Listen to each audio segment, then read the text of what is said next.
Jasper Nathaniel has been reporting on a 16-year-old Palestinian-American who was arrested a month ago in the wake of his cousin being killed by the Israelis, and he is still in prison.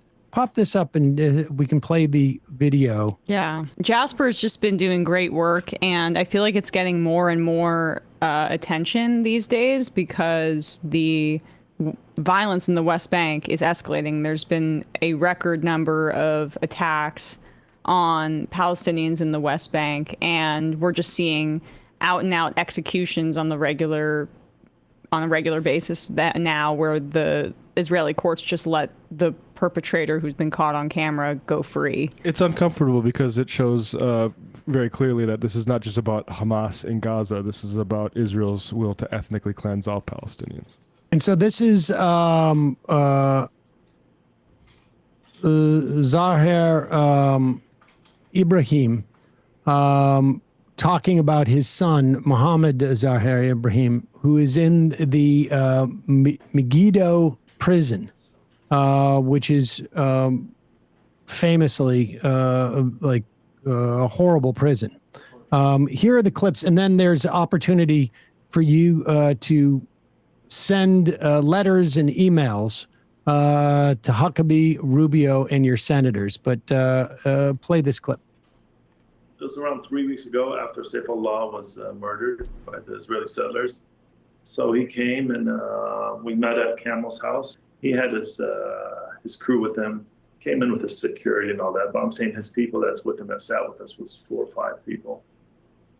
You know, they listened, they responded, you know, everything was positive. And even the father of Saifullah Camel, you know, he just, you know, he even told Mike Huckabee, you know, my son can't come back. They took my son away. You know, that's nothing. Nobody can do nothing about that. But can you give us some, you know, give us something back?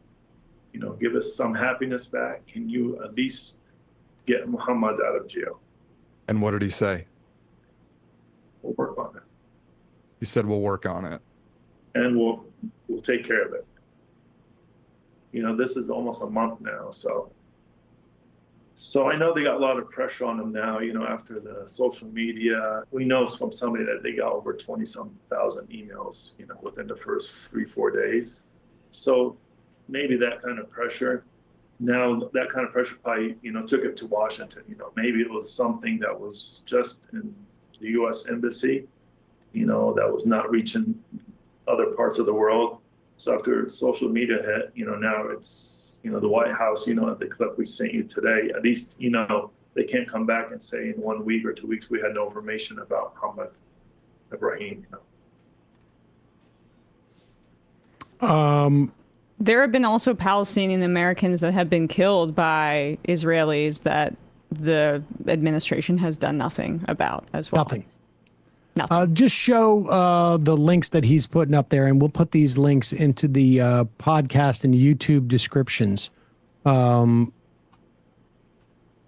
He's got 2 different links up there that make it easy to email all the people that,